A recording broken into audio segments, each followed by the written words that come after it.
My name is Alec Empire, and my new record is called The Golden Foretaste of Heaven.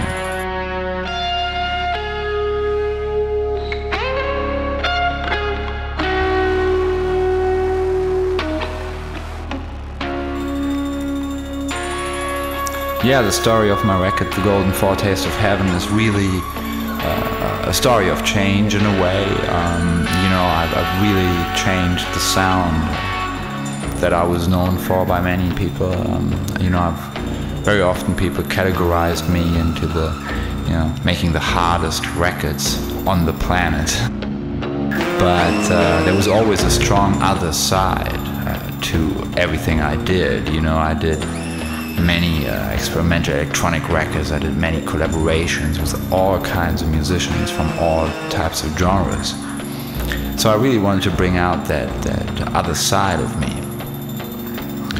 So I lived in London for a couple of years. I was born in Berlin West in the 70s, and then I moved to London at the end of the 90s. I started a label called Digital Hardcore Recordings there.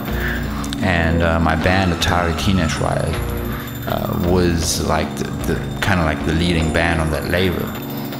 So London was our main center.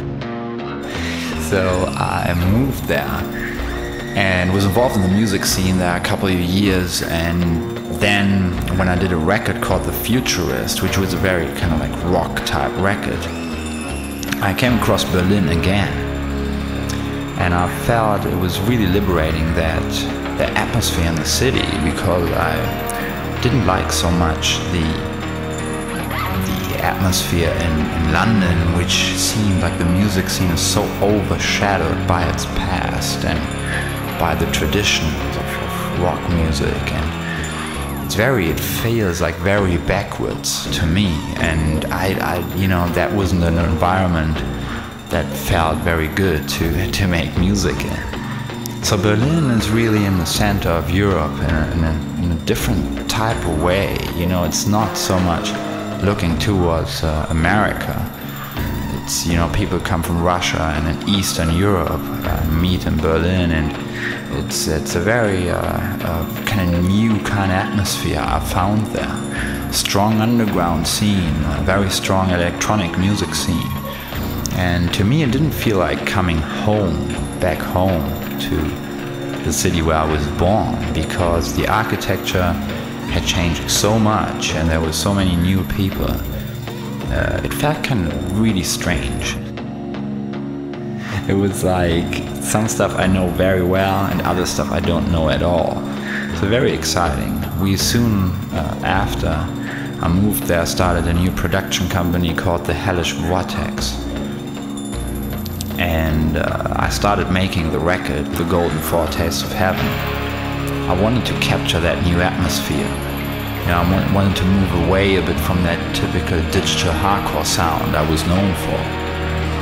So yeah, I got together with other musicians and changed my whole musical approach, and I was using more analog stuff and that I still had from the times when I used to make techno records, a decade ago. So, I really approached it with that kind of sense that David Bowie and Brian Eno had in Berlin when they recorded their stuff there at the end of the 70s and in the early 80s, that whole new wave, German, Düsseldorf, kind of electronic kind of sound. And to me, I really wanted to transport that into our time. So I experimented with my voice a lot, because my voice on my other records was always very distorted, very kind of hidden behind this aggressive, like screaming type sound. A lot of people who know me and who know what other kind of stuff I do when I write songs, they went like, "Hey Alec, you got this totally different voice. Why don't you put that out there?" And I felt, okay, let's do that. So I experimented with old microphones and different types of recording, and it was very exciting to have that different approach.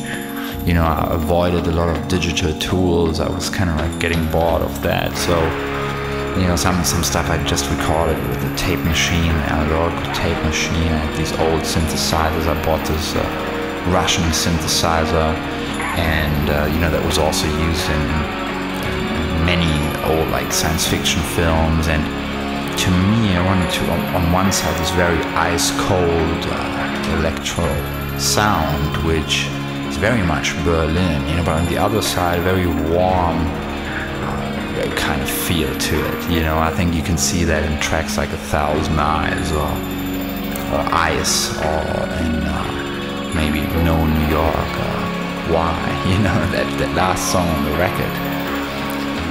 In terms of the lyrics, I moved away completely from political lyrics because I felt everything I said, you know, I've written so many political songs, and they all are still carry you know, a meaning and a message which matters today.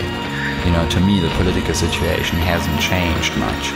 So I see that people discover my music all the time. It's being played at demonstrations and stuff like that. So I didn't feel like I wanted to make the same statement again and again and again and again, you know. So I focused more on other stuff I wanted to get off my chest, and this basically happened to be a record just about love and sex. And I think I didn't want to approach it in that very superficial pop way, you know.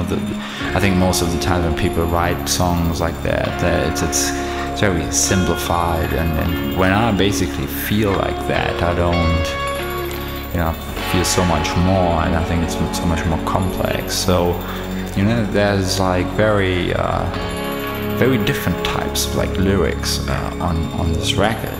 So yeah, this is the concept of the record.